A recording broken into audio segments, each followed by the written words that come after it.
This song's called Alice's Restaurant. It's about Alice and the restaurant.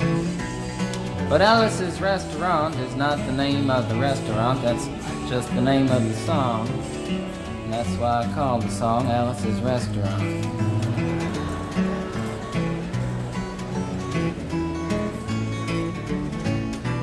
You can get anything you want at Alice's Restaurant. You can get anything you want at Alice's Restaurant. Walk right in, it's around the back, just a half a mile from the railroad track. And you can get anything you want at Alice's Restaurant.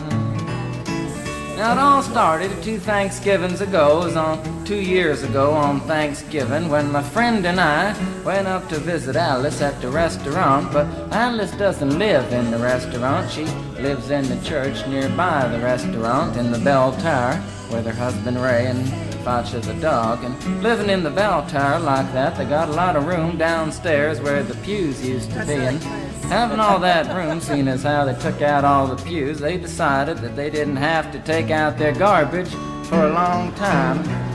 We got up there, we found all the garbage in there, and we decided it'd be a friendly gesture for us to take the garbage down to the city dump.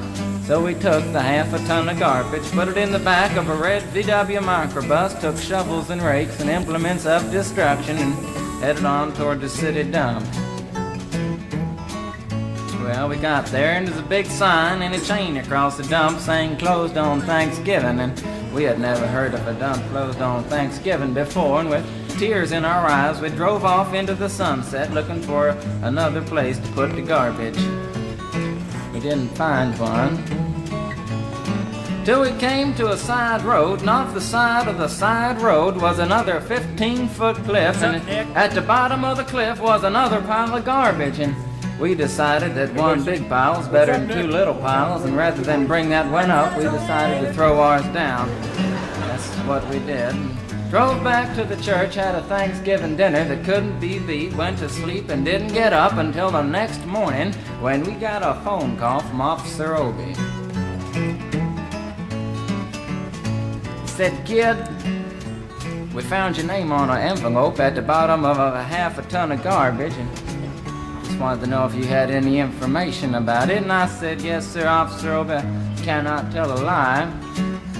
I put that envelope under that garbage." After speaking over for about 45 minutes on the telephone, we finally arrived at the truth of the matter and said that we had to go down and pick up the garbage, and also had to go down and speak to him at the police officer station. So we got in the red VW microbus with the shovels and rakes and implements of destruction, headed on toward the police officer station. Now, friends, there was only 1 or 2 things that Obie could have done at the police station, and the first was that he could have given us a medal for being so brave and honest on the telephone, which wasn't very likely, and we didn't expect it. Another thing was that he could have bawled us out and told us never to be seen driving garbage around the vicinity again, which is what we expected. But when we got to the police officer station, there was a third possibility that we hadn't even counted upon, and we was both immediately arrested, handcuffed. And I said, "Obie, I don't think I can pick up the garbage with these handcuffs on." He said, "Shut up, kid. Get in the back of the patrol car," and that's what we did, and sat in the back of the patrol car and drove to the, quote, "scene of the crime," unquote.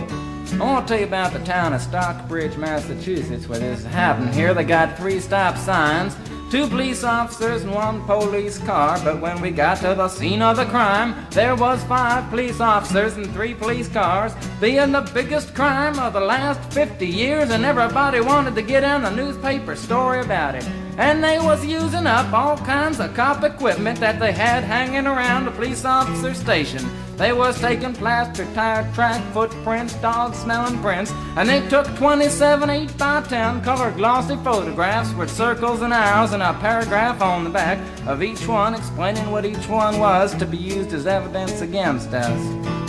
Took pictures of the approach, the getaway, the northwest corner, the southwest corner, and that's not to mention the aerial photography. After the ordeal, we went back to the jail. Obie said he was going to put us in the cell. Said, "Kid, I'm going to put you in the cell. I want your wallet and your belt." And I said, "Obie, I can understand you want my wallet so I don't have any money to spend in the cell, but what do you want my belt for?" And it said, "Kid, we don't want any hangings." I said, "Obie, did you think I was going to hang myself for littering?" Obie said he was making sure, and friends Obie was, 'cause he took out the toilet seat so I couldn't hit myself over the head and drown. And he took out the toilet paper so I couldn't bend the bars, roll the toilet paper out the window, slide down the roll and have an escape. Obie was making sure, and it was about 4 or 5 hours later.